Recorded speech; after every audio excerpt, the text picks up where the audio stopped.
Soal 3. Silakan pause video untuk memahami soalnya. Begini analisis soalnya.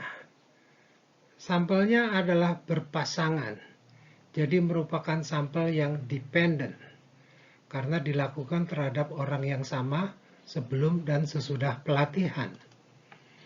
Perilaku skor setelah pelatihan tidak bebas dari perilakunya sebelum pelatihan. Kita akan berasumsi bahwa nilai skor tes yang tinggi menunjukkan pemahaman yang lebih baik. Dan efektivitas pelatihan berarti adanya peningkatan pemahaman, sehingga skor tes diharapkan akan lebih meningkat setelah pelatihan. Peningkatan yang diamati tersebut akan menggunakan rata-ratanya, artinya rata-rata dari peningkatannya. Perintah soal adalah melakukan pengujian hipotesis secara searah atas dengan tingkat signifikansi 0,05. Jadi pengujian yang dilakukan adalah untuk pengujian rata-rata beda, atau lebih tepatnya rata-rata peningkatan pemahaman. Mari kita jawab. Begini jawabannya. Perintahnya adalah melakukan pengujian hipotesis rata-rata peningkatan atau rata-rata beda antara sesudah dan sebelum pelatihan pada tingkat signifikansi 0,05.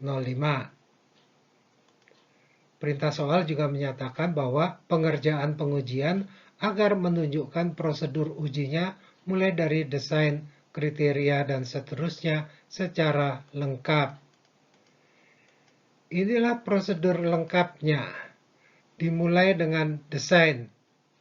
Pengujian searah atas untuk rata-rata dari beda dapat diterjemahkan ke dalam hipotesis yang demikian. Dia harus di HA karena tidak mengandung unsur sama dengan. Sehingga kita akan mempunyai H0 yang seperti ini. Pernyataan H0 itu juga bermakna bahwa pelatihan tidak efektif karena tidak menaikkan pemahaman.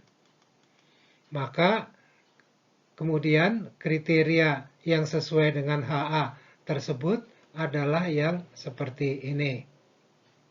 Dengan statistik uji adalah demikian ini, dan diakhiri dengan kesimpulan pengujian. Dari prosedur di atas terlihat bahwa kita memerlukan informasi 4 besaran ini. Nilai C karena hanya akan menjawab adanya kenaikan pemahaman tanpa spesifikasi besarnya kenaikan, maka nilainya adalah 0. Sedangkan nilai T alfa derajat bebas adalah sebagai berikut. Dengan derajat bebas sebesar N-1, sehingga diperoleh T 0,05 derajat bebas 12 adalah sebesar 1,782 yang dapat diperoleh dengan fungsi Excel sama dengan T titik inverse kurung buka 0,95 titik 12 kurung tutup. Digunakan angka 0,95 karena nilai kritis dengan luas di ujung kanan sebesar 0,05 adalah sama dengan luas dari ujung kiri sebesar 0,95. Selanjutnya untuk mendapatkan statistik uji akan dilakukan penghitungan berdasarkan data yang terkumpul ini. Namun sekarang ditambahkan dengan hasil penghitungan selisih atau beda skor. Tentunya selisih itu dihitung dari selisih skor sesudah dikurangi skor sebelum pelatihan, karena kita akan melihat apakah skor sesudah lebih tinggi daripada skor sebelum pelatihan. Berdasarkan data dari variabel beda itu, dapat diperoleh rata-rata dan deviasi standarnya ini, sehingga dapat dihitung standar errornya berdasarkan formula yang demikian itu adalah sebesar 3,3272. Ketiga nilai ini akan kita bawa ke lembar berikutnya. Mari kita teruskan. Disajikan lagi nilai-nilai yang diperlukan. Baik, jadi demikianlah prosedurnya. Nilai di sisi kanan tanda sama dengan adalah 0, karena hanya menjawab ada atau tidak adanya kenaikan, tanpa spesifikasi besarnya kenaikan. Kemudian ditetapkan kriteria dalam menolak H0 secara standar demikian, ya, sesuai dengan HA-nya yang di daerah kritisnya, yaitu di sebelah kanan. Mari kita masukkan nilai yang sesuai ini. Langkah ketiga adalah menghitung statistik uji. Yang demikian, masukkan nilai yang kita peroleh sebelumnya. Demikian ini. Sehingga diperoleh nilai statistik ujinya adalah sebesar 3,930. Dapat disimpulkan bahwa karena nilai statistik uji ada di daerah penolakan, maka kita akan menolak H0. Yang artinya adalah bahwa ada cukup bukti untuk menolak bahwa pelatihan tidak efektif dalam meningkatkan pemahaman peserta.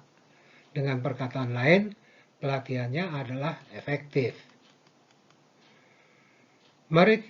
Jadi kita mempunyai dasar untuk menyatakan bahwa pelatihannya adalah efektif dalam meningkatkan pemahaman peserta.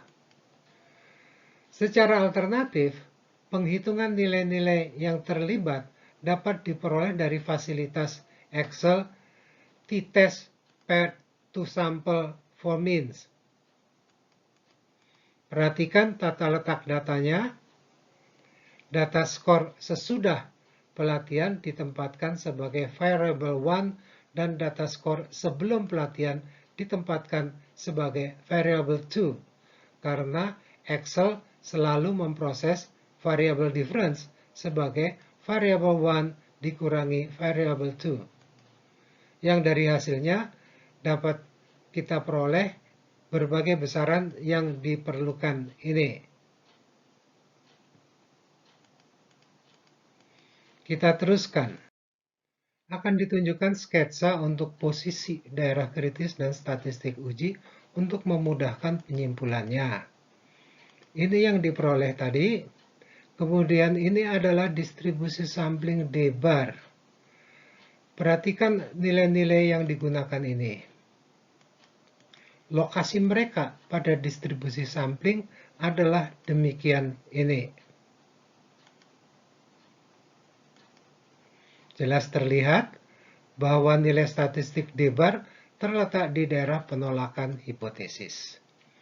Kita lanjutkan. Misalkan ada pertanyaan yang demikian ini, yaitu diminta melakukan confidence interval untuk rata-rata beda pada alfa sebesar 0,05. Selanjutnya juga ditanyakan begini, sebelum dihitung, coba jawab berdasarkan kesimpulan penghitungan tadi. Apakah hasil confidence intervalnya akan dalam rentang batas-batas bawah dan atas yang mulai dari negatif sampai positif, atau dari negatif sampai negatif, atau dari positif sampai positif. Nah, begini jawaban untuk pertanyaan tambahan tadi.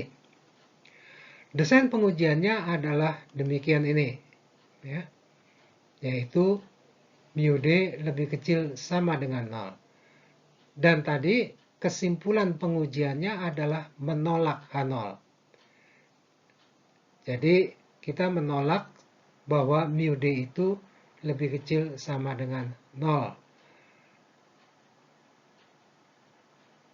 Jadi confidence intervalnya mestinya tidak mungkin mengandung nilai 0. Maka rentang nilainya adalah sesudah 0. Sehingga rentangnya adalah mulai dari positif sampai positif untuk kedua batas-batasnya. Sekarang kita lihat hasil hitungannya. Begini formula umum confidence interval dengan distribusi normal, yang bila diterapkan pada soal ini akan menjadi demikian. Untuk itu, disajikan kembali data yang tadi digunakan untuk pengujian hipotesis. Tentu saja nilai T kritisnya perlu diganti menjadi T alfa per 2.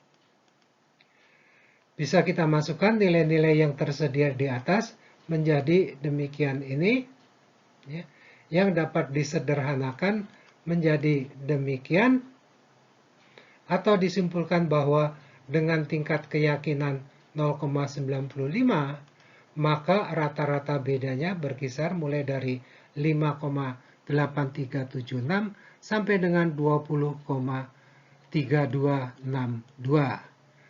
Jelas terlihat bahwa batas-batasnya mulai dari positif sampai dengan positif di atasnya. Kita lanjutkan ke soal berikutnya.